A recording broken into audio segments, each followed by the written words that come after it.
Take content তৈরি করার ক্ষেত্রে আসলে সবসময় নিজেকে লেটেস্ট টেকনোলজি এবং ট্রেন্ডস এর সাথে আপডেটেড রাখতে হয়, খুব ইম্পর্টেন্ট একটা ব্যাপার। সো এই জিনিসটা আপনি হুম হুম। কিভাবে ম্যানেজ করেন অ্যাকচুয়ালি? এটা খুবই ইন্টারেস্টিং একটা বিষয়। সেটা হচ্ছে আমরা এখন সোশ্যাল মিডিয়া সবার লাইফে এত বিশাল একটা ইম্প্যাক্ট ক্রিয়েট করেছে, আমরা সোশ্যাল মিডিয়ার বাইরে কিছু চিন্তাই করতে পারি না। এন্ড আমার বেলায় সেম, আমি মানুষ সচরাচর সবার মতোই।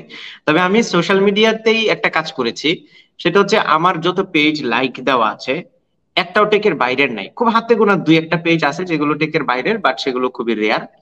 এবং আমি সেই টেকের পেজ গুলোতে গিয়ে ফলোইং এর আন্ডারে সি ফার্স্ট নামে একটা অপশন আছে, ওই সি ফার্স্ট অপশনটা এনাবল করে রেখেছি। সো আমি যখন এখন আমার নিউজ ফিডে যাই, ফেসবুকের কিংবা ইনস্টাগ্রামের, আমার নিউজ ফিডে টেক ছাড়া আর কিছু আসে না। তো আমাকে বাধ্য হয়ে টেকের মধ্যে থাকতে হচ্ছে। আমি জানি আমি চাইলে যে কোনো সময় এখান থেকে ডেভিয়েট হয়ে যেতে পারতাম যদি এই কাজটা না করতাম। হয়তোবা এক্স্যাক্টলি। বাংলাদেশের কোনো এক ভাইরাল টপিক নিয়ে সামনে একটা কিছু আসতো, আমি ওইটার জের ধরেই হয়তোবা অনেক দূর যেতাম যেখান থেকে বের হওয়া যেত না। এটা কিন্তু সোশ্যাল মিডিয়া কিন্তু একটা লুপ এর মতো, একটা লুপ হোল। এই লুপ হোলের ভিতরে একবার ঢুকলে কিন্তু সহজে বের হওয়া যায় না। কন্টিনিউয়াস স্ক্রোলিং, ইনফিনিট স্ক্রোলিং যেটাকে বলে, এই স্ক্রোলিং এর মধ্যে আমরা পড়ে যাই। তো আমি যতই স্ক্রোল করি সামনে শুধু টেকই আসে, যার ফলে কি হয় আমার মধ্যে একে তো টেকের লেটেস্ট আপডেট গুলো আমি পাচ্ছি, সে সাথে আমার নতুন নতুন ভিডিওর আইডিয়া আমি পাচ্ছি। যখন আমি সোশ্যাল মিডিয়া ঘাঁটতেছি, আমার কাছে নতুন একটা জিনিস আসতেছে, আমার কাছে মনে হচ্ছে ও এটা নিয়ে একটা ভিডিও বানানো যায়, তখন এটা নিয়ে আমি ফার্দার স্টাডি করি, দেন একটা কন্টেন্ট ক্রিয়েট করি।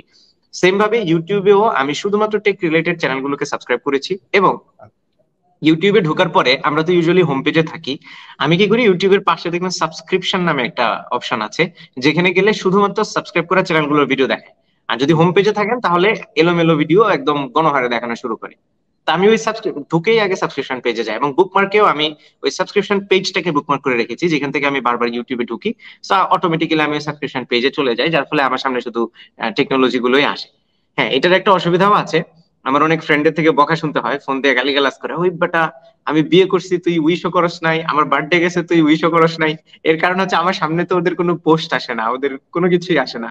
তো এটা একটা অসুবিধা। বাট দেন এগেইন আমি ওই মানে জোয়ারে গা ভাসিয়ে দেওয়ার মতো যে ভাইরাল টপিক গুলো আছে এগুলো থেকে কিছুটা দূরে থাকার চেষ্টা করি, কারণ ওইগুলো আলটিমেটলি আমাদের লাইফে কোনো বেনিফিট বয়ে আনে না। এই কারণে ওই ভাইরাল জিনিসগুলো অ্যাভয়েড করেই আমি মূলত কনসেন্ট্রেটেড একটা জায়গাতে থাকার চেষ্টা করি, আর এইভাবেই লেটেস্ট টেক নিয়ে আমি আপডেটেড থাকতে পারি।